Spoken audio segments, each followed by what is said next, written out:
अटकेनंतर पंतप्रधान मुख्यमंत्र्यांपासून मंत्र्यांनाही पदावरून हटवण्यासंदर्भातील विधेयक लोकसभेत मांडण्यात आलं। पण 130व्या घटनादुरुस्ती विधेयकावरून लोकसभेत जोरदार गदारोळ झाला। अमित शहांवर विधेयकाच्या प्रती फाडून फेकण्यात आल्या, तर चक्की पीसिंगवरून अजित पवारांचा उल्लेख करत समाजवादी पार्टीच्या खासदारांनी शहांना घेरलं। पाहूया।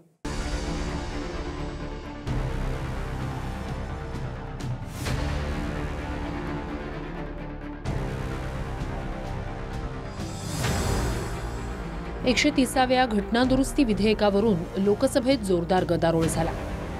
विरोधकांनी विधेयकाच्या प्रती फाडल्या आणि केंद्रीय गृहमंत्री अमित शहा यांच्या दिशेने भिरकावल्या।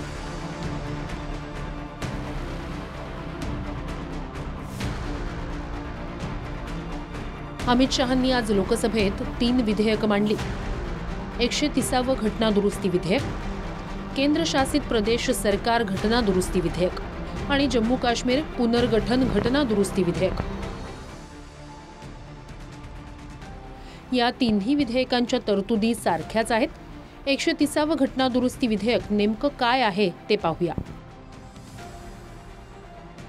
या विधेयकानुसार गंभीर गुन्ह्यात अटक झालेल्या किंवा ताब्यात घेतलेल्या नेत्यांना पदावरून हटवण्याची तरतूद करण्यात आली। पदावरून हटवण्याचा नियम पंतप्रधान, केंद्रीय मंत्री, मुख्यमंत्री किंवा केंद्रशासित प्रदेशातील मंत्री यांच्यासाठीही लागू होईल। 5 वर्ष किंवा त्याहून अधिक शिक्षेची तरतूद असलेल्या गुन्ह्यांमध्ये सलग 30 दिवस ताब्यात ठेवलं गेलं किंवा अटक झाली तर संबंधित नेत्याला पदावरून हटवलं जाईल। संबंधित व्यक्तीनं स्वतःहून राजीनामा दिला नाही तर पद आपोआप रद्द समजलं जाईल। अशा तरतुदी या विधेयकात ठेवण्यात आल्या आहेत। लोकसभेत या विधेयकावरून प्रचंड गदारोळ झाला। केंद्रीय गृहमंत्री अमित शहा आणि काँग्रेस खासदार के.सी. वेणुगोपाल यांच्यात जोरदार शाब्दिक चकमकही झाली। BJP people are telling this bill is to bring morality in politics. Can I ask a question to the Honorable Home Minister? When he was the Home Minister of Gujarat, he had been arrested, sir. Whether he took the morality of the मुझे सुनो मुझे सुनो ना, पहले बैठ जाओ माननीय अध्यक्ष जी, मैं रिकॉर्ड क्लियर करना चाहता हूं। मुझ पर झूठे आरोप लगाए तब अरेस्ट होने के पहले मैंने नैतिकता के मूल्यों का हवाला देकर इस्तीफा भी दिया, और जब तक मैं कोर्ट से निर्देश नहीं हुआ कोई संविधान पद मैंने स्वीकार नहीं किया।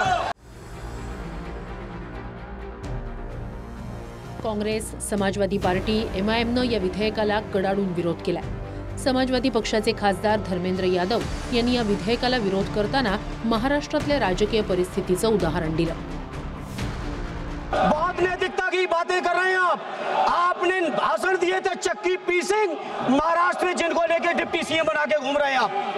इसलिए अध्यक्ष जी, मैं इस मौके पर कहता हूं, ये बिल संविधान विरोधी, मूल अधिकार विरोधी, न्याय विरोधी।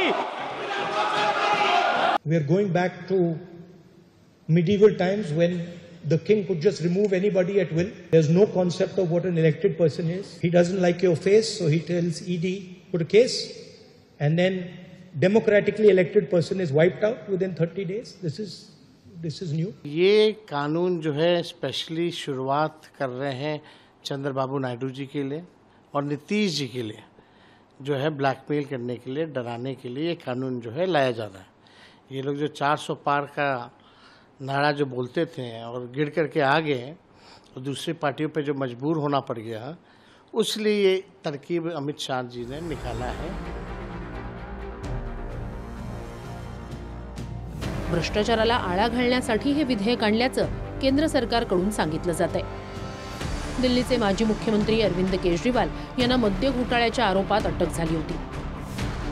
केजरीवाल 156 दिवस तुरुंगात होते, तरीही त्यांनी राजीनामा दिला नव्हता।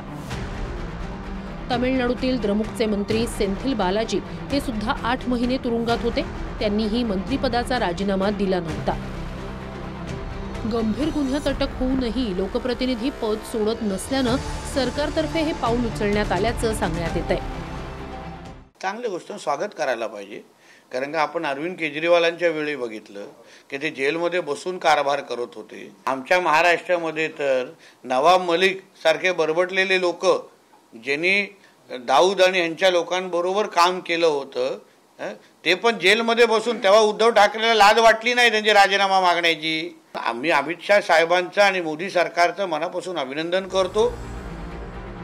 लोकसभेतल्या गोंधळानंतर हे विधेयक संयुक्त संसदीय समितीकडे पाठवण्यात आलंय. या समितीच्या शिफारसीनंतर हे विधेयक पुन्हा एकदा मांडलं जाण्याची शक्यता आहे. Bureau report TV9 Marathi.